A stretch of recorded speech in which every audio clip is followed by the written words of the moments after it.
Hello বন্ধুরা, আমি শেখগন্ডিল। আজকে এই ভিডিওতে অঙ্কুশ অভিনীত মির্জা, যে সিনেমাটা ঈদ উপলক্ষে মুক্তি পেয়েছে, সেই ছবিটার প্রথম 8 দিনের বক্স অফিস কালেকশন সম্পর্কে আপনাদেরকে জানাবো। প্রথম দিন অর্থাৎ ঈদের দিন ছবিটার কতটা কি কালেকশন হয়েছিল ন্যাশনাল প্লেক্সে, সে ব্যাপারে অলরেডি আমি একটা ভিডিও করে আপনাদেরকে জানিয়েছি।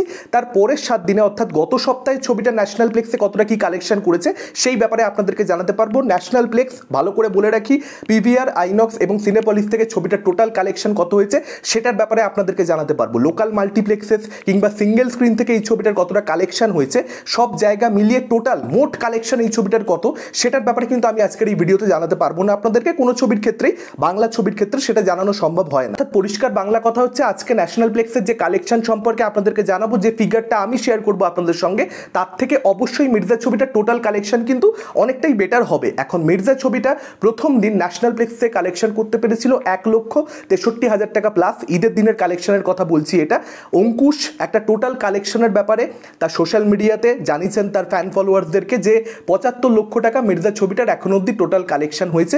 এখন এই কালেকশনটাতে যারা বিশ্বাস করতে চান, যারা ভরসা করতে চান, তারা অবশ্যই বিশ্বাস ভরসা এই কালেকশনটাকে করতে পারেন। এখন যে কালেকশনটার প্রমাণ আমাদের দর্শকদের কাছে একদম পরিষ্কারভাবে রয়েছে সেটা হচ্ছে ন্যাশনাল প্লেক্সের কালেকশন। ন্যাশনাল প্লেক্স থেকে গত সপ্তাহে মির্জা ছবিটার কালেকশন হয়েছে 5,77,000 টাকা প্লাস এবং 1,63,000 টাকা প্লাস।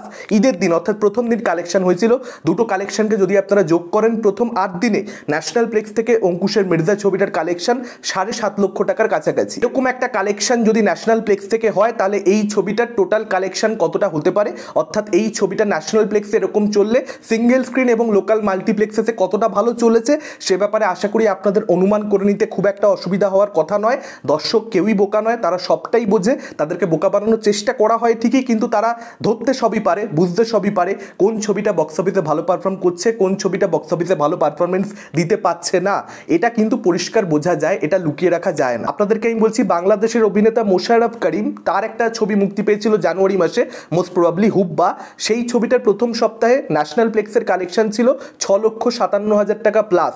সেটার থেকে 80-90,000 টাকা বেশি কালেকশন মির্জা করতে পেরেছে প্রথম 8 দিনে। হুব্বা 6,57,000 প্লাস 7 দিনে ন্যাশনাল প্লেক্স থেকে, আর মির্জার ন্যাশনাল প্লেক্স থেকে 8 দিনে হয়েছে 7.5 লক্ষ টাকা মতন। অর্থাৎ এই 80-90,000 টাকার গ্যাপ, সেটা একদিন বেশি মির্জার কালেকশনটা অ্যাড করা হচ্ছে তার জন্য। এত বড় একটা ছবি মাউন্ট করবার পর এরকম একটা বক্স অফিস কালেকশন, মানে সত্যি বলছি অঙ্কুশের স্টারডাম নিয়ে কিন্তু এবার একটা বড় প্রশ্নচিহ্ন তৈরি হচ্ছে। সত্যি বলতে এটাই মনে হচ্ছে এরকম একটা ডিজাস্টার বক্স অফিস কালেকশন দেখবার পরবর্তীতে। এখন দেখা যাক যে এই ছবিটা দ্বিতীয় উইকে কোনোভাবে গ্রো করতে পারে কিনা। আমার এখনো মনে আছে গত বছর যখন চেঙ্গিজ মুক্তি পেয়েছিল, প্রথম সপ্তাহে সেই ছবিটার ন্যাশনাল প্লেক্সে কালেকশন ছিল 30 লক্ষ টাকা প্লাস। 8 দিনে মির্জার কালেকশন 7.5 লক্ষ টাকার কাছাকাছি, আর 7 দিনে চেঙ্গিজের ছিল 30 লক্ষ টাকা প্লাস। সেই সময় বলা হয়েছিল চেঙ্গিজের কালেকশনটা কম কালেকশন, যেটা একদমই সত্যি কথা।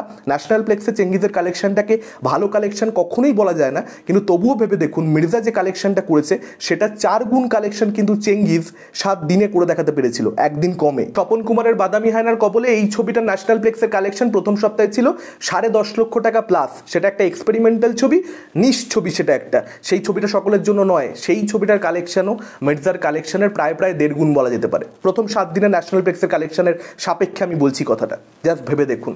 আর কি বা বলতে পারি মির্জার কালেকশনকে নিয়ে, আপনাদের মতামত কি সেটা আপনারা অবশ্যই জানান। মির্জার মতন বড় ছবি হওয়া এর পরবর্তীতে বন্ধ হয়ে যাবে। মানে আজকে এই যে গোটা ভিডিওটা করলাম, এটা কিন্তু শুধুমাত্র অঙ্কুশের অভিনেতা হিসেবে ব্যর্থতা নয়, মানে এটা কিন্তু কোথাও একটা প্রমাণ করে দিচ্ছে যে এই ধরনের ছবি যেই করবে সেই বিপদে পড়বে। আগামী দিনে এই ধরনের ছবি করবার কথা প্রডিউসাররা জাস্ট ভাববেই না, মানে উপায় নেই। কেউ না করলে তাকে কিছু বলবার নেই, না করাই উচিত। কীরকম কালেকশন হচ্ছে দেখতেই তো পাচ্ছেন। এখন যারা করবে তাদেরকে স্যালুট। আপনাদের কি মতামত ডেফিনেটলি আপনারা কমেন্ট করে আমাদের জানাতে পারেন। এই ভিডিওটা ভালো লাগলে লাইক করতে পারেন, শেয়ার করতে পারেন। আমাদের চ্যানেল নতুন হলে চ্যানেলটাকে অবশ্যই সাবস্ক্রাইব করতে পারেন। আজকের মতন চোখ রাখুন পরবর্তী ভিডিও।